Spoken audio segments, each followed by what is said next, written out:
Absquatulate. ABSQUATULATE. That's correct. Who's next? The spelling bee is meant for kids. Rule number 24, the speller must not have passed beyond the 8th grade on or before February 1st. You can see there, I have not passed the 8th grade, not ever.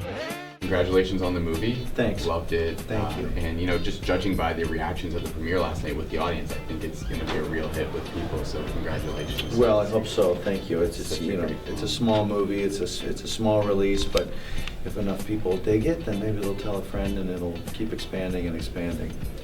And when I was watching it, what came to mind first was actually, this is kind of your Breaking Bad moment. You're usually known for playing roles more straight-laced, characters with a moral conscience, the voice of reason, and here your character Guy is just this completely horrible jerk, just does the worst things, the most terrible things, and it's kind of like Breaking Bad for you. You're just completely playing against type, breaking out of your mold. Is that what attracted you to the role in the first place, and was that fun for you to do?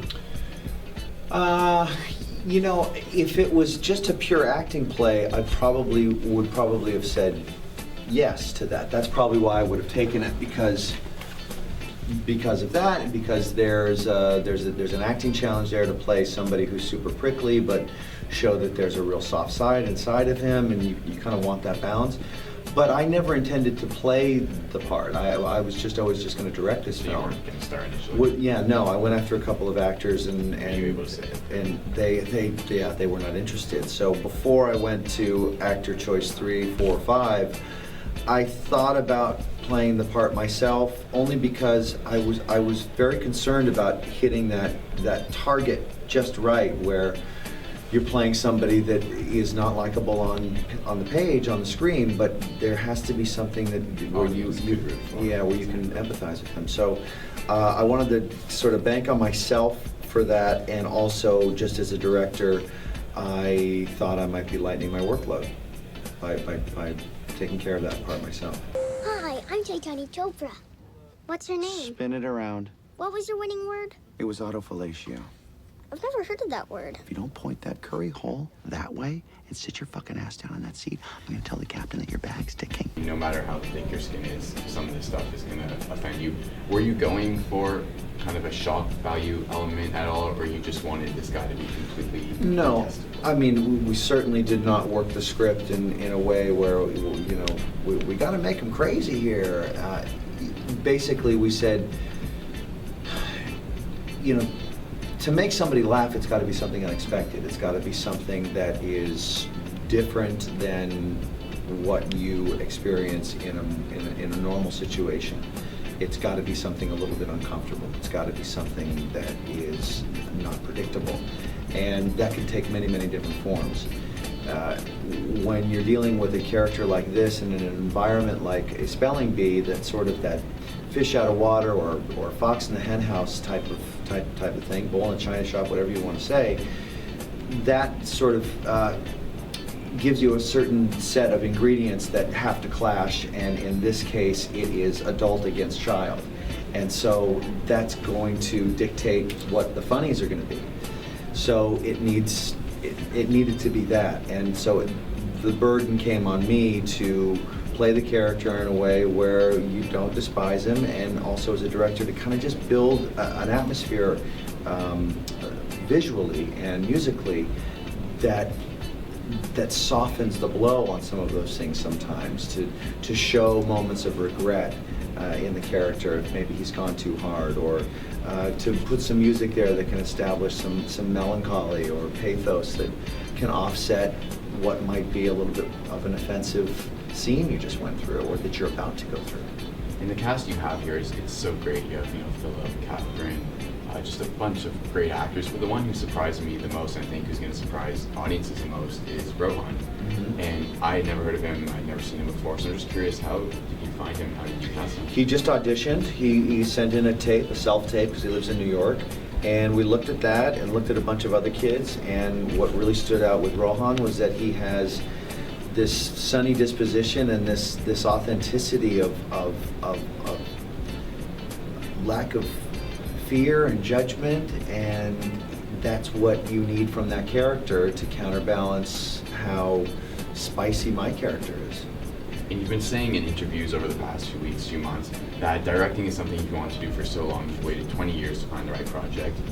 And now that you have your first feature under your belt, you have it done, do you think we'll be seeing more of Jason Bateman, the actor, in coming years, or Jason Bateman, the director? Or you still want to keep an equal balance between both? Probably the balance, if I'm lucky enough to establish this balance, would be the kind of career that Ben Affleck is having, or George Clooney, or Ben Stiller, and the way that they kind of balance acting and directing. I mean, those are three huge careers, and if I can even get a quarter of the way there, that would be enormous for me. But that's kind of the goal, the pie in the sky dream. Having said that, if all I did for the rest of my life was just direct, that would be perfect for me. But I have a feeling that there's a day job element there that I kind of need to maintain. And also, I'm really attracted to stuff that's got a very complicated tone to it. And my odds of hitting that target more directly is increased from my own personal taste if I'm in front of the camera and behind the camera and affecting the tone on both sides of the process. You're obviously great in front of the camera. You're very funny. Why did you have that urge, that need to get behind the camera? I've had this very great position on the set to see the work of everybody, and I've just admired how complicated that process is, and I always knew that it would be a huge privilege to be able to oversee that process.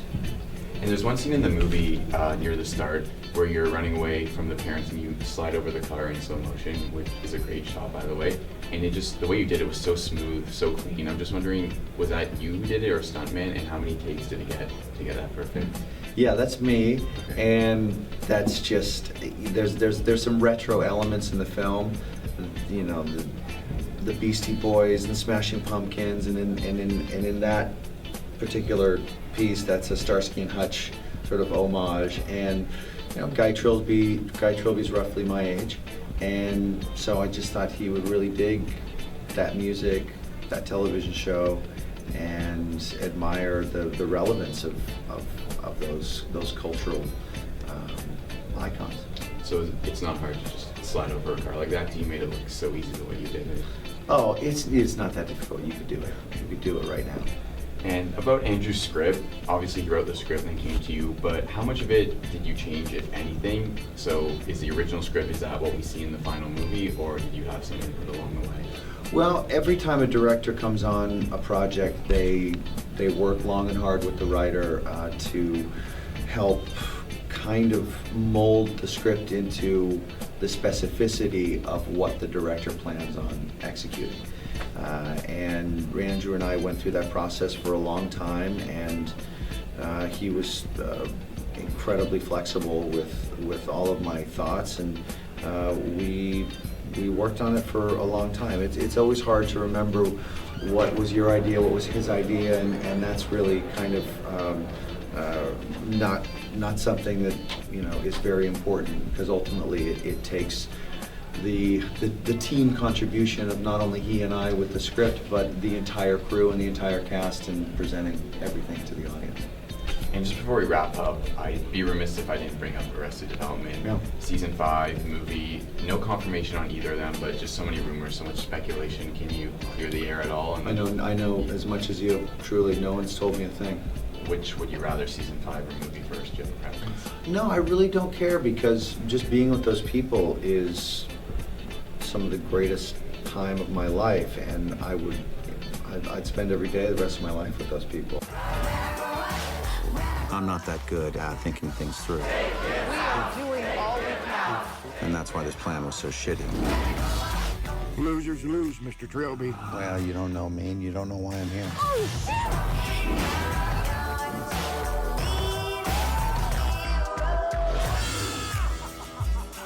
You're an asshole. That's a child. Yes.